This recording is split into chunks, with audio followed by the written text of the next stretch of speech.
नमस्कार दोस्तों, star education में आपका स्वागत है। आज हम लोग नया टॉपिक लेके आए हैं, पॉलिटी, राज्य व्यवस्था। ठीक है, तो हम लोग अब अभी हिंदी भी कर रहे हैं और साथ साथ में जीएस के कुछ पार्ट्स कर रहे हैं। जैसे पहले राज्य व्यवस्था लेके आए हैं, तो राज्य व्यवस्था को हम लोग पहले तो क्वेश्चन आंसर करेंगे टॉपिक वाइज, फिर उसके बाद उसका विस्तार से अध्ययन करेंगे। ठीक दोस्तों, तो आप पहले शुरू करते हैं। शुरू करने से पहले हम आपको कुछ बता देते हैं कि ये है स्टार एजुकेशन चैनल।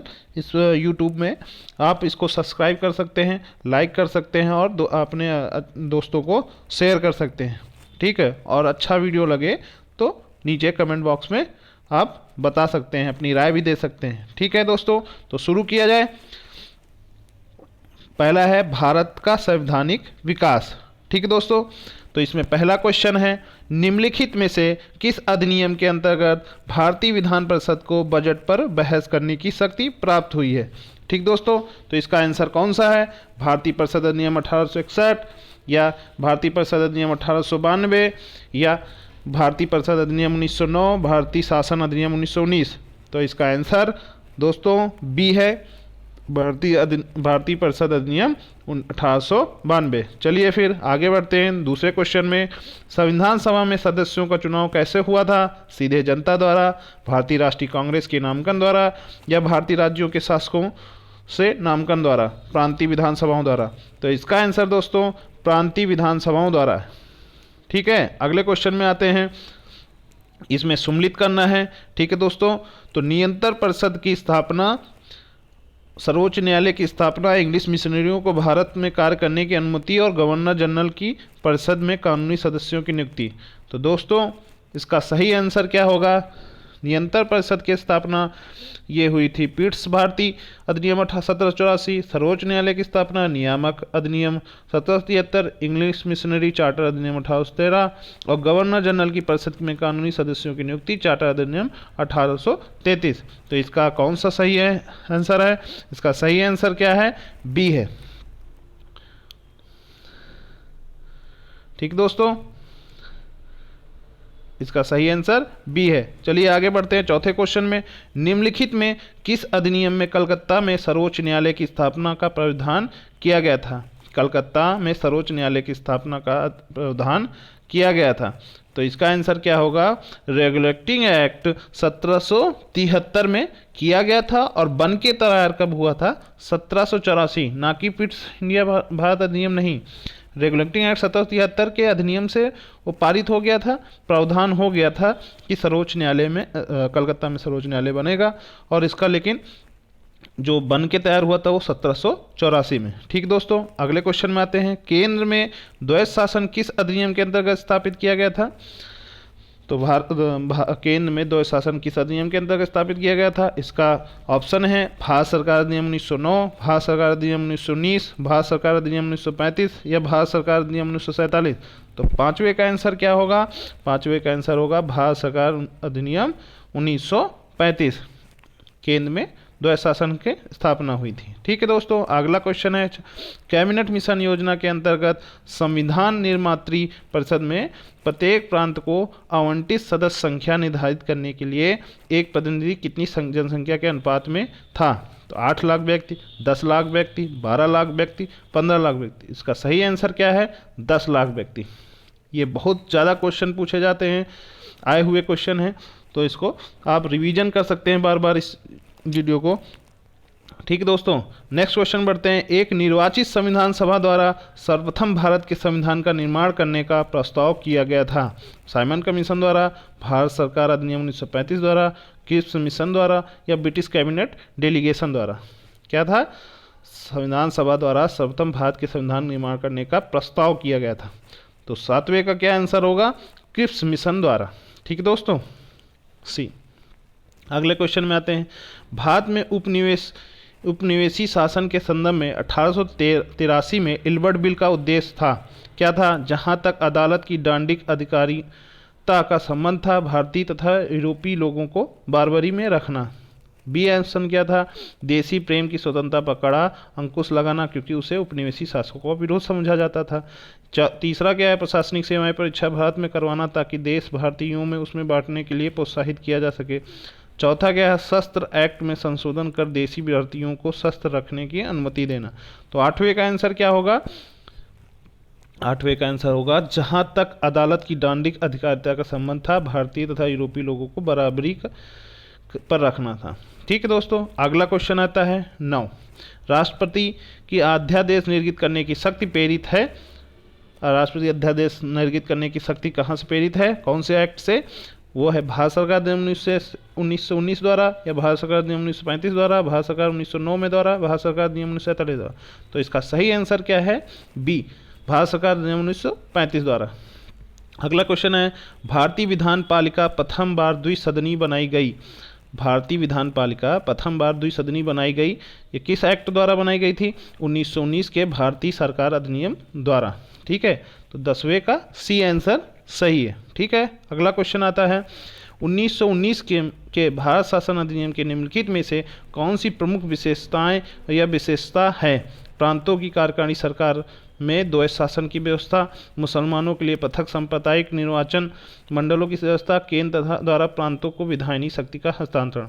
तो इसमें तीनों में कौन सा सही है, तो इसका सही आंसर क्या है, 1 और 3, प्रांतों में कार्यकारी सरकार में द्वैत शासन की व्यवस्था और मुसलमानों को ये तो गलत है। ठीक है, दूसरा वाला गलत है, ये तो 1909 में ही हो गया था, केंद्र द्वारा प्रांतों को विधायनी शक्ति का हस्तांतरण हुआ। 1919 में क्या होता, सिखों को बनाया गया था निर्वाचक मंडल का पृथक्करण करने की कोशिश की गई थी, लेकिन जो 1909 में है वो पहले हो गया था ये मुसलमानों के लिए। ठीक है, तो पहला और तीसरा सही है। अगले बढ़ते हैं अगले क्वेश्चन में, भारत परिषद की समाप्ति किसके द्वारा हुई थी, भारत परिषद की समाप्ति किसके द्वारा हुई थी, किस एक्ट द्वारा, 1909 के अधिनियम द्वारा, या 1919 के अधिनियम द्वारा, या 1947 के अधिनियम, या 1935 के अधिनियम द्वारा। तो 12वें का आंसर क्या होगा, 1935 के अधिनियम का। ठीक है दोस्तों, अगला क्वेश्चन है, भारत के संविधान का प्रारूप तैयार करने वाली संविधान सभा के सदस्यों को ब्रिटिश संसद द्वारा नामित किया गया था, गवर्नर जनरल द्वारा नामित किया गया, विभिन्न प्रांतों की विधानसभा द्वारा चुना गया था, या भारतीय राष्ट्रीय कांग्रेस और मुस्लिम लीग द्वारा चुना गया था। तो 13वें का सही आंसर क्या है, ये विभिन्न प्रांतों की विधानसभाओं द्वारा चुना गया था। ठीक दोस्तों, अगला क्वेश्चन है, किस अधिनियम ने भारतवासियों को अपने देश के प्रशासन में कुछ हिस्सा लेना संभव बनाया। तो 14वें का आंसर क्या होगा, 14वें का आंसर होगा आपका गवर्नमेंट ऑफ इंडिया एक्ट 1858,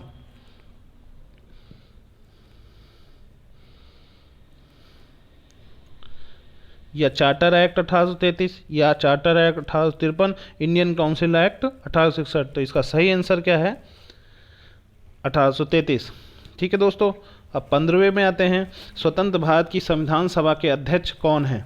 तो स्वतंत्र भारत के संविधान सभा के अध्यक्ष कौन है, तो 15वें का क्या आंसर होगा, ये तो आप सभी लोग जानते हैं, बहुत कॉमन क्वेश्चन है, डॉक्टर राजेंद्र प्रसाद। ठीक है, अगला क्वेश्चन बढ़ते हैं, 1946 में निर्मित अंतरिम सरकार में कार्यपालिका परिषद के उपसभापति थे जवाहरलाल नेहरू, डॉक्टर एस राधाकृष्णन, सी राजगोपालचारी, डॉक्टर राजेंद्र प्रसाद। तो 16वें का आंसर क्या होगा, 16वें का सही आंसर क्या है, जवाहरलाल नेहरू। ठीक दोस्तों, आगे बढ़ते हैं, संविधान सभा के चुने हुए स्थायी अध्यक्ष कौन थे, संविधान सभा के चुने हुए स्थायी अध्यक्ष कौन थे, डॉक्टर भीमराव अम्बेडकर, डॉक्टर सच्चिदानंद सिन्हा, डॉक्टर राजेंद्र प्रसाद और डॉक्टर एस राधाकृष्णन। तो 17वें का सबसे कॉमन क्वेश्चन है, ये सब बहुत पूछे जाते हैं क्वेश्चन, ये डॉक्टर राजेंद्र प्रसाद। और अखिल भारतीय महासंघ स्थापित करने का प्रावधान शामिल किया गया था, अखिल भारतीय महासंघ स्थापित करने का प्रावधान शामिल किया गया था भारत सरकार 1935 द्वारा, या अगस्त प्रस्ताव 1940 द्वारा, या भारत सरकार ने 1919 में कैबिनेट मिशन 1946 में। तो इसका सही आंसर है भारत सरकार अधिनियम 1935 द्वारा। भारत की संविधान निर्मात्री सभा के अध्यक्ष कौन थे, तो आपको जैसे पता ही है कि संविधान निर्माता कौन है, डॉक्टर भीमराव अंबेडकर। चलिए फिर अगले क्वेश्चन में बढ़ते हैं, अगला क्वेश्चन है 32वां, भारतीय संविधान कब लागू हुआ था, भारतीय संविधान कब लागू हुआ था। तो 32वें का सही आंसर क्या होगा?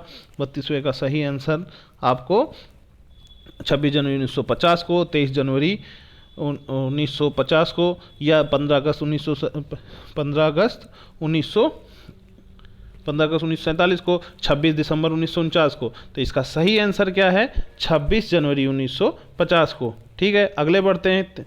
संविधान सभा के सम्मुख संविधान की प्रस्तावना का प्रस्ताव किसने रखा था? तो किसने रखा था दोस्तों? इसका रखा था जवाहरलाल नेहरू ने, या फिर जवाहरलाल नेहरू ने, भीमराव अम्बेडकर ने, BN राव ने, महात्मा गांधी ने। तो 33वें का सही आंसर क्या है? जवाहरलाल नेहरू ने। ठीक है, अगले बढ़ते हैं। भारत के संविधान में केंद्र और राज्यों के बीच किया गया शक्तियों का विभाजन इनमें से किसमें उल्लेखित योजनाओं पर आधारित है? पार्लियामेंटो सुधार 1909 में, मॉन्टेग्यू चेम्सफोर्ड अधिनियम 1919 में, भारत सरकार अधिनियम 1935 में, या भारतीय स्वतंत्रता अधिनियम 1947 में। तो 34वें का सही आंसर क्या होगा? भारत सरकार अधिनियम 1935 में। ठीक दोस्तों, अगले क्वेश्चन में बढ़ते हैं। किस वर्ष संसद ने भारतीय संविधान अपनाया था? किस वर्ष संसद ने भारतीय संविधान को अपनाया गया था? तो सभी को पता है 1950 में अपनाया गया था। अगली क्वेश्चन है 1946 के चुनाव के पश्चात मुस्लिम लीग ने किस प्रांत में अपनी सरकार बनाई थी? तो मुस्लिम लीग ने उत्तरी पश्चिमी सीमा प्रांत में बनाई थी अपनी सरकार। ठीक है, चलिए अगले क्वेश्चन पे आते हैं। गलत है ये, इसका आंसर गलत है, हम करेक्शन करना चाहेंगे। 1946 के चुनाव के पश्चात मुस्लिम लीग ने किस प्रांत में अपनी सरकार बनाई थी? ये बनाई थी बंगाल में। ठीक है, अगला क्वेश्चन आता है। निम्नलिखित में से किसने सुझाव दिया था कि भारत की स्वतंत्रता के बाद भारतीय राष्ट्रीय कांग्रेस को एक राजनीतिक दल के रूप में भंग कर देना चाहिए? किया था महात्मा गांधी ने। ठीक है, अगले क्वेश्चन में आते हैं। तृतीय गोलमेज सम्मेलन के विचार विमर्श की प्रणीत भारत सरकार अधिनियम 1935 के पारित होने के रूप में की गई थी। ठीक है, अगला क्या है? फिर उसके बाद भारत सरकार अधिनियम 1935 में ने ब्रिटिश भारत के सूबे और भारतीय रियासतों के एक संघ पर आधारित ऑल इंडिया फेडरेशन के गठन पर उपबंध किया गया। तो इसका 38वें का सही उत्तर क्या है? 38वें का सही उत्तर सी है। ठीक है, 1 और 2 दोनों सही हैं। ठीक है दोस्तों, अगले क्वेश्चन पे आते हैं। निम्नलिखित कथनों पर विचार कीजिए। भारत की संविधान सभा ने राष्ट्रीय ध्वज का प्रारूप 22 जुलाई 1947 को अपनाया था। ठीक दोस्तों, 22 जुलाई 1947 को अपनाया था। या फिर राष्ट्रीय ध्वज के बीच के चक्र 21 तीलियाँ होती हैं। राष्ट्रीय ध्वज की चौड़ाई लंबाई का अनुपात 3:4 होता है। तो कथनों में से कौन कौन से सही हैं? तो आप लोगों को पता ही होगा कि इसमें सिर्फ एक ही सही है, वो है भारत के संविधान में राष्ट्रीय ध्वजों की 22 जुलाई 1947 के, इसमें आपकी 24 तीलियाँ होती हैं और इसका अनुपात गलत लिखा है इसमें। ठीक है दोस्तों, अगले क्वेश्चन पे आते हैं। 40 भारत का संविधान देश की आवश्यकताओं की पूर्ति करता है। भारत का संविधान देश की आवश्यकताओं की पूर्ति करता है, इसको एक ग्रहित संविधान कहा जाता है। तो 40वें का सही आंसर क्या होगा? 40वें का सही आंसर आपको ए और आर दोनों सत्य हैं और आर एक स्पष्टीकरण नहीं दे रहा है। ठीक है, चलिए अगले क्वेश्चन में आते हैं। डॉक्टर भीमराव अंबेडकर की अध्यक्षता में संविधान सभा की प्रारूप समिति में कितने सदस्य थे? अगर उनको लेके जैसे अब हम बात करते हैं, अगर हम भीमराव अंबेडकर को लेके क्वेश्चन बनता है तो उसमें 7 होते हैं, लेकिन इसमें क्या है? डॉक्टर भीमराव की अध्यक्षता में संविधान सभा की प्रारूप समिति में कितने सदस्य थे? तो बी है, 6 हैं। ठीक है दोस्तों, अगले क्वेश्चन पे आते हैं। भारतीय संविधान सभा की प्रारूप समिति का अध्यक्ष कौन है? भारतीय संविधान सभा की प्रारूप समिति का अध्यक्ष कौन है? भीमराव अंबेडकर, डॉक्टर राजेंद्र प्रसाद, या डॉक्टर सच्चिदानंद, या फिर डॉक्टर सी राजगोपालचारी? तो इसका सही आंसर डॉक्टर भीमराव। ठीक है, अगले क्वेश्चन में आते हैं। 1937 के चुनाव के पश्चात यूपी में गठित मंत्रिमंडल में किसके वित्त विभाग को दिया गया था? ठीक है, किसको वित्त विभाग दिया गया था? तो इसका सही आंसर क्या है? रफ़ी अहमद किदवई को वित्त विभाग दिया गया था, रफ़ी अहमद किदवई को। अगला क्वेश्चन है। संविधान सभा ने डॉक्टर भीमराव अंबेडकर की अध्यक्षता के प्रारूप समिति का गठन कब किया गया था? तो इसका सही उत्तर क्या है? डॉक्टर भीमराव की प्रारूप समिति का गठन कब किया गया था? तो 44 का सही आंसर क्या है? 29 अगस्त 1947। ठीक दोस्तों, इस तरह हम लोग अपने एक भाग, इसको दो भागों में हमने बनाया है क्योंकि काफ़ी क्वेश्चन हैं। हम आपको बहुत से ज़्यादा क्वेश्चन करवाएंगे जिससे आपको रिवीजन करने से और पेपर के टाइम पे और ज़्यादा से रिवीजन कर सकें, इसलिए दो भागों में किया है, ठीक है, जिससे लेंदी ना हो पाए। और इसके साथ में आपका उत्तरमाला भी है जो जिसकी PDF फाइल हम अपने टेलीग्राम चैनल में देंगे, जो डिस्कशन बॉक्स में लिंक है उसका, ठीक है। इसी तरह के और भी वीडियो हम बनाएंगे और आपको डिस्कशन लिंक में देंगे, तो आप ठीक है। Thanks for watching. लाइक करिए, शेयर करिए, सब्सक्राइब करिए हमारे चैनल को और अपने दोस्तों को शेयर करिए, ठीक है। नमस्कार दोस्तों, धन्यवाद, बहुत बहुत धन्यवाद।